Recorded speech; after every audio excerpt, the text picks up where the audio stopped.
Hey, what's up, you guys? Oh, my hair is a bit of a mess. Bear with me. Oh, I have his hair stuck to my lip. Oh, God. Throw that back there. That's fine. Hi, guys.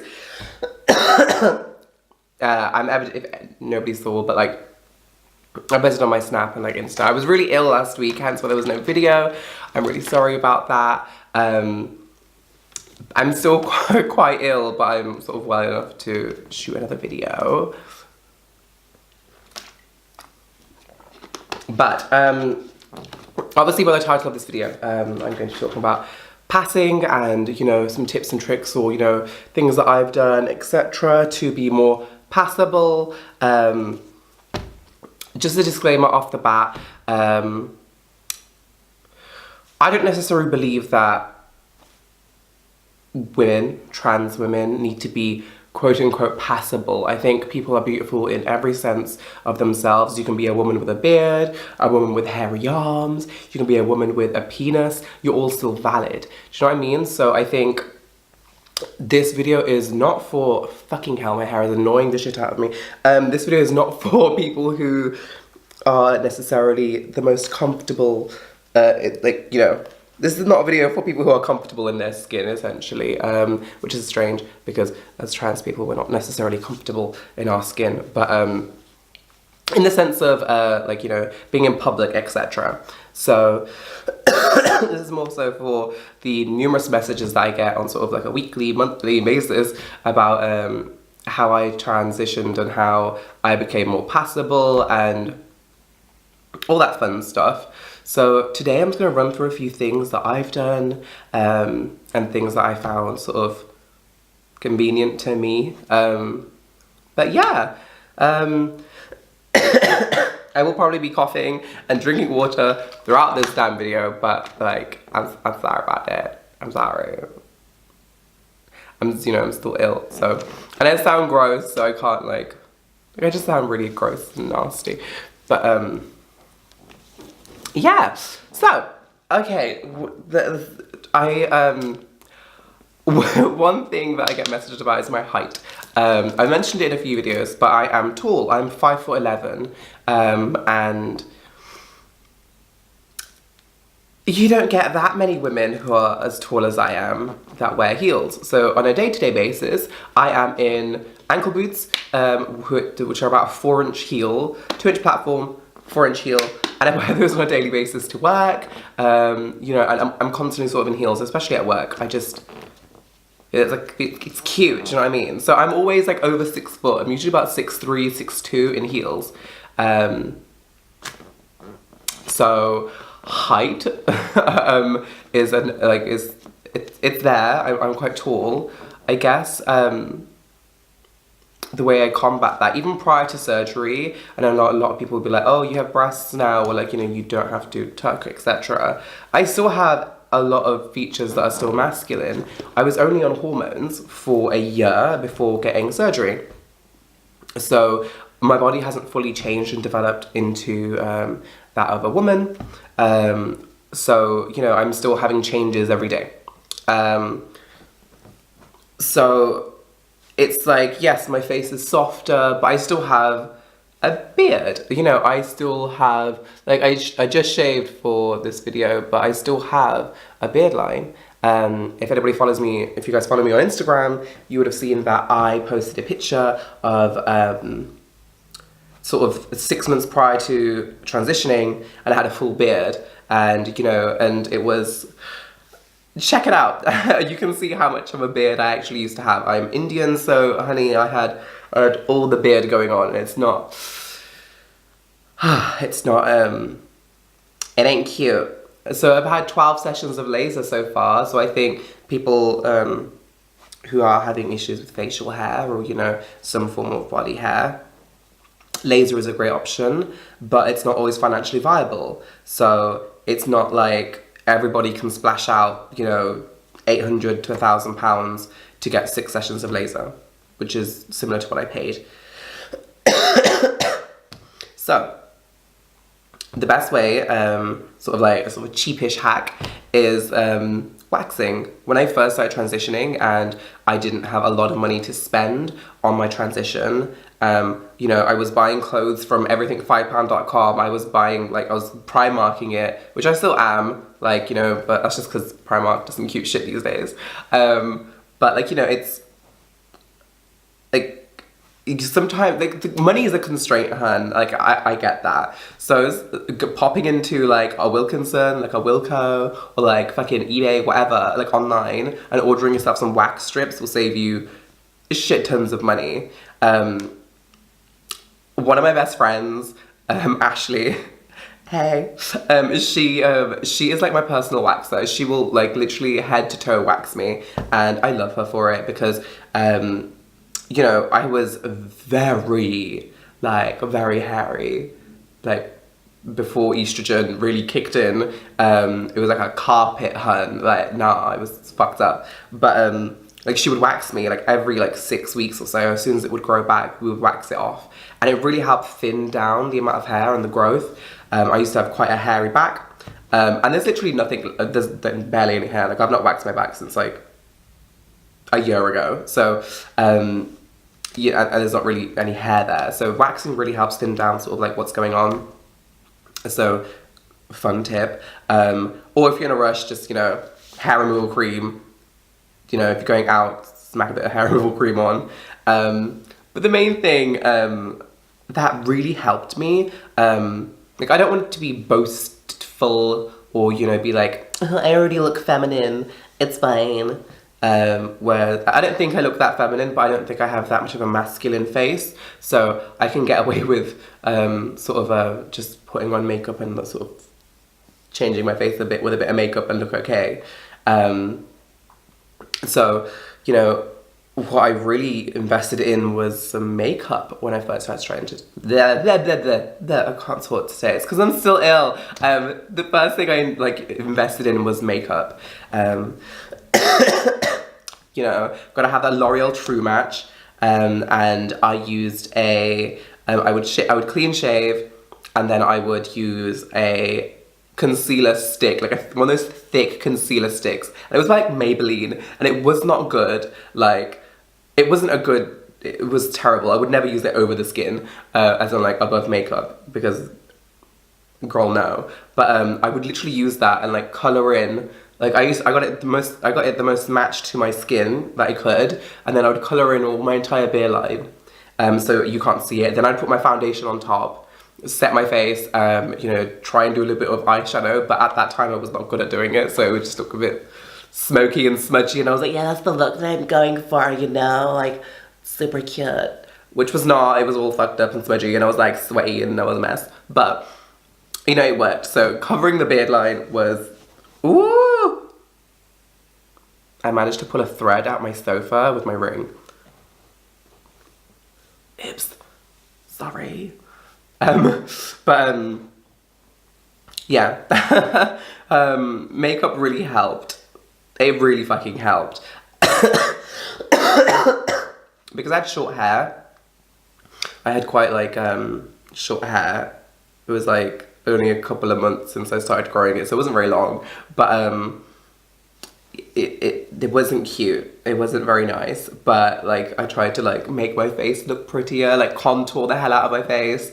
And, you know, like, I did, I won't lie, I shadowed a celebrity makeup artist in person, in real life, for, I think, 3 weeks. Physically in person. I went to shoots with her and everything, and I just kind of, like, handed her shit and just watch what she was doing. So I learned a lot about colour correction. I learned a lot about technique and how to use sponges and brushes, the difference between brushes, and she was amazing.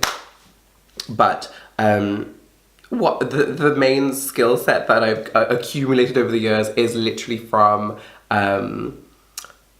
YouTube.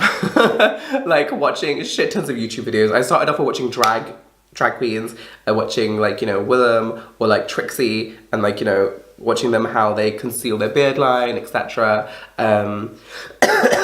One thing I've never done is, I always see, you know, Farrah Moan do it, where she, like, he literally uses, like, a red lipstick and, like, covers her entire fucking, like, beard line. I'm too scared to do that. I've done it once or twice, but But no, shout out to Live Tinted, which is owned by Deepika, she's a YouTuber here, and she's like South Indian, and I love her. And she creates something called the Hue Stick, which is like can be used as an eyeshadow, like a cheek color, a lip color, and it's like a color corrector. And like they have one called Origin, which is like a true red. So if you're something of my skin tone and you want to cover up sort of like a blue undertone, which would be like sort of my skin tone, sort of like the beard line as well, you could use that and sort of blend it out and then put your concealer, foundation, whatever on top. So there you go. Shout out to Deepika. Live Tinted, live for it. Hue Stick, buy it. It's only available in the United States, so orgs. But it's super good, I promise. And other than that, I didn't really do anything. I didn't change my voice. You know, I get a lot of comments around it, but my voice fluctuates naturally really differently. I obviously do try and work on my voice to sound a little bit more feminine, but I don't sit there and go, hello there, like, how are you? Sometimes, like, you know, my voice fluctuates, so I'll be talking in a conversation and then I could sort of be trying to make a conscious effort on my voice and then slip up and then sound like, hey, how you doing? Not literally, but you get what I mean, like, the voice fluctuates. So I wouldn't be too worried about that. I don't tend to get, there's magpies in my front garden. I wouldn't worry about it. You know, I was on a night out once and I was in a pair of heels. I was evidently over 6 foot and I was in quite a short sort of skater dress. It was above the knee. You know, if I spun, you could see everything. I was tucked to the high heavens. This is obviously pre-surgery. And this is actually really early on in my transition. And this guy was like, oh my God, like, he was very interested in me and he was kept talking to me. And I obviously was not that interested. And I was a bit drunk. So he was like, oh, you're so tall. I'm like, it's because I used to be a man. I looked him dead in the face and he was like, oh, okay. And I'm like, you can go now, don't worry. He's like, thanks. And then just wandered away. It's really funny. But it's a really dangerous situation because I was in like Broad Street in Birmingham and I was like, could have got stabbed and shit because, you know, it's a dodgy ass area. But yeah. So that's some like sort of, I guess, basic-y tips and tricks that I did, which was just makeup and, you know, that's about it. Oh, one major thing which I do at the moment is skincare. The best friend Ashley, who is my waxer lady, is also my dermatologist. Wonderful, wonderful human, and she literally makes sure that I have really good skin. So I actually have like a spot like right here. It's like super fucking annoying, but I try and make sure that I have really healthy skin, hydrated skin, moisturize, you know, I cleanse, tone, moisturize, use essences, use like serums, everything and anything, like, you know, the 20 fucking step Korean skincare, like, yeah, homemade skin, like face masks. I try and take a lot of care into what I'm putting on my face and in my body, which really helps because I can afford to not shave. I can afford to shave just in the morning, not put any makeup on, and just run off to work. And I'm not worried about, you know, like I'm not worried like, oh shit, you can see a bit of a beard line, because my skin looks healthy, I look quite glowy, and I look fine, you know, and it's not something I worry about anymore. But I do think there's a lot of pressure on trans women especially to look more feminine than female counterparts. Female being cisgendered women. And it's very fucking frustrating. It's, you know, I've had, even in my professional career, people make comments about, ooh, you can't do that after surgery. Ooh, that's not very ladylike. And they've known me pre-transition and, you know, after transitioning, which is really fucking annoying because how dare you tell me that I can't be anything other than myself and I need to be more ladylike just because of the fact that I'm trans. Like, no. You wouldn't say, if a cisgender woman is behaving like I am, you wouldn't say, oh, be more ladylike. It's just disrespectful. So don't fall into this sort of bullshit that you need to be more feminine, that you need to be more sort of girly, like pink and all that bullshit. No. You're an individual, you're allowed to be exactly who you are. Your sex, gender, like two separate things. You can be, your sex could be female and your gender could be somewhere in between, you know? My gender identity was my issue, my conflict, my sex. And And that was it. You know, my sex was incorrect. I was born male, and I've corrected that. I'm now female. But, you know, my gender is still a little bit fluid. I can, you know, why must gender be dictated? I can make a whole separate video about this, but listen, I get really fucking frustrated. Like, leave us alone. We can wear what we want. We can dress how we want. We can talk how we want. We can look how we want. We're still women. We're still valid. Fuck off. But that's not the case. You know, walking the streets and being in public is can be quite unsafe and can be quite dangerous, in my experience. But it's a matter of not giving a fuck.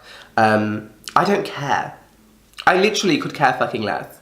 I will gladly, like, I literally the other day was, I live in Coventry, and anybody who knows Coventry in the United Kingdom will know that there's a long strip of road called Fozil Road, and it is literally like India. It's desi central, and like you see your auntie and uncle walking down the street, and it's like everyone fucking knows everyone. And I fully walked down the street in a t-shirt with like no bra. You could evidently tell that I had breasts. I was in leggings, and I had a handbag, and I had a full fucking beard, and I had sunglasses on, and I looked fairly like ambiguous. Like, it was like, wait, what? Like, a face of a male, body of a female? Like, it was confusing to look at.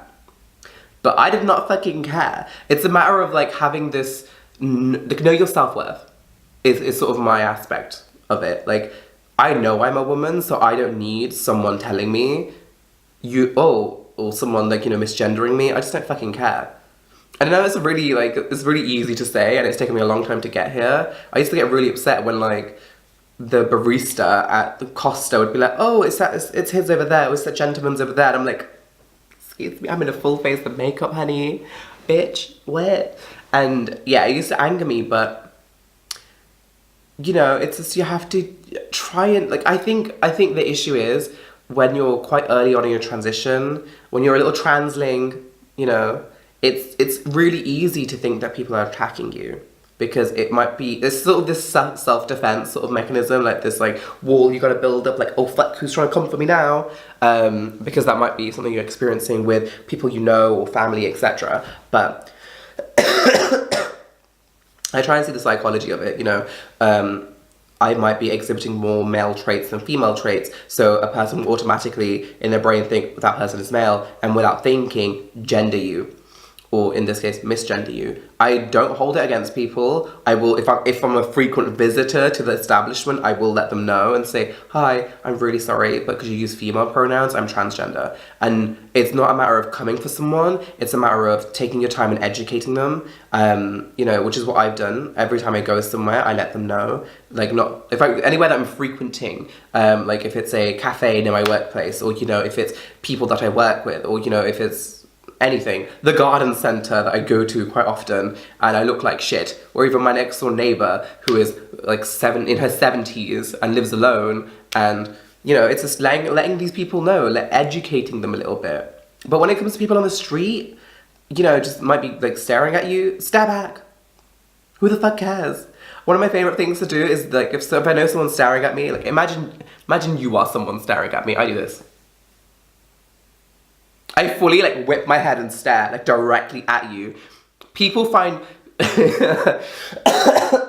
getting caught staring at someone makes people very uncomfortable. So just fucking stare at them and be like, or just be like, hi, how you doing? Strike up a conversation. I've done it on the tube. I've done it like whenever I go to London. I'm like, hello. And they're not friendly, so they're just like, and it's a matter of being, it's questioning their stare. Like, most people would just be like, hi, and then just like, look away. So, but obviously don't put yourself in a situation where you're in danger, because we don't want that, honey. Just like, where possible, avoid those instances. But I know it's not always possible. I've been in situations where I think I'm presenting female completely, and someone says, get the fuck off me, bruv, and I'm like, sorry. Like, and it's like super awkward, and it's not exactly a safe situation, but you deal with it and you run and hide. But yeah. I've rambled for 20 fucking minutes, Jesus Christ. Will I even be able to edit this down? No, because I can't. I hate fucking editing. So I literally would just sit there, just watch the video through and be like, that'll do. Fuck it. But yeah, passing is not, it's a made up construct. You don't have to pass. But if you want to be more comfortable and safe, do whatever you can, whatever you're able to do in your arsenal, in the sense of trying to feminize yourself or whatever, makeup. Bitches wear makeup, it's fine, go for that. So, I don't know. But my thing is skincare. Skincare, makeup, and not giving a fuck. I want to look feminine for myself. Like, when I go out and I'm like going to work in a skin tight midi and I'm looking cute as fuck, and I've got a full face of makeup on, it's not for anybody else other than me. I want to feel cute that day, so I wore something cute and made myself look nice. And there's days where I will wake up, do my toner and make sure I look like hydrated, and I'm like, ooh, damn, like, look at that skin, honey, ooh, and then I'll just be like, yeah, chilling, and I'll go to work like that. Like, it's just a matter of being more comfortable in yourself, and it takes a long time to get there, so don't rush it, but always be safe. Don't put yourself in a situation where you're not safe. If all your friends are like, oh yeah, let's go to a nice bar, let's go to a bar, or let's go on a night out, let's go for a drink, just maybe have a little snoop round and see which is a nice, sort of establishment. Typically nicer establishments, i.e. like a bar over a club or a bar over a pub, like a nice bar, I don't know. Dirty Martini I think that's a place in Birmingham. I don't actually know, I've never fucking been there. But there's places that I go to in Coventry where I feel safe. So I'll go there and say, oh guys, shall we go to the castle? Oh, shall we go to a bar that I know, that I feel safe at? It's like taking those precautions. And your friends, if they're true fucking friends, will make sure that you're comfortable and safe. So you don't have to, be constantly done up. You don't constantly have to be, oh, I need to look my best all the time. You're allowed to have an off day, it's fine. You're allowed to just be in skinny jeans, some sneakers and a tee. Who the fuck cares? And if someone wants to say something or someone wants to stare, let them. You don't have to retaliate. You don't have to, pick a fight. It's fine. Tell security. Bitch, I'm that girl. I will call security on your ass. I don't fucking care. I'll be like, bouncer, sir, I'm being harassed. Sort this out. Thank you. And it's just a matter of having the confidence to do that. And it's not like snitches get stitches. Who the fuck cares? No, you're attacking me. I'll call the fucking police if I have to. Don't come near me. Who the fuck are you? Okay, it's been 23 minutes now. Fuck me. Okay, right. Like, comment, subscribe. Give me a shout if you want to see any content in particular. I will always take on board what people want to see. But yeah, love yourselves. Love yourselves. That's what it comes down to. You have to be happy in yourself and know that you are doing the best for you. And let's be honest, you're transitioning for yourself. You're transitioning to make yourself happy, to align your mind, body, and soul. So, you know what? Why would you defer from your current mantra? Do you know what I mean? Why would you step out of the comfort zone and say, oh, I need to look a certain way, I need to be more feminine, I need to be more passable because society is telling me to? Honey, no. Don't do that. If that's something you want to do, go for it. I know I did in the beginning. I was I need to wear dresses. I need to wear things that are flattering to my shape. Oh my god, I can't wear that neckline. I would never wear something like this because I'm broad as fuck and I have muscles up here. But do I fucking care? No, I fucking care, bitch. Look at this décolletage. Ooh. Do you know what I mean? Honey, no. Stop giving a fuck. Just stop giving a fuck and you'll be so much happier. And if you need help, honey, drop me a text. I'll be there. I bring the Vaseline and the razor blades. Honey, I'm there. Okay, 10 points to anyone that knows that fucking reference. But have a great day. I will see you all next week. I'm about to shoot 1 or 2 more videos now because I will probably be ill or really busy in the next coming weeks with work, etc. So I will try and get something out once a week and get it scheduled. I hate missing weeks. I try to be consistent, you know. So yeah, I'll see y'all soon. Like, comment, subscribe, follow my socials down below. Snapchat, I'm not on it that often, but I do occasionally post on there. Twitter, I never go on Twitter because I have no reason to. Give me a reason, like, you know, follow me. I can give you random updates on, like, you know, cute guys I see in a barbershop or something. I don't know. Why am I in a barbershop? I have no idea, but you get the gist. I'm mainly on Instagram, where you can message me and, you know, we can interact. And I will always message back, even if it's like a week later. I always try. I'm really sorry, I can shit at replying sometimes. But yeah, stalk the socials, holler at me, and you know, another thing is, like, create some dialogue, you know, share your experiences, share some tips, whatever, in the comments below. Try and help one another where I've missed off, or, you know, you think, Mia, you're talking shit. What the fuck's wrong with you? No. So yeah, have a chat in the comments. Yeah. Okay, I need to go. Okay, bye. Love y'all. See you later.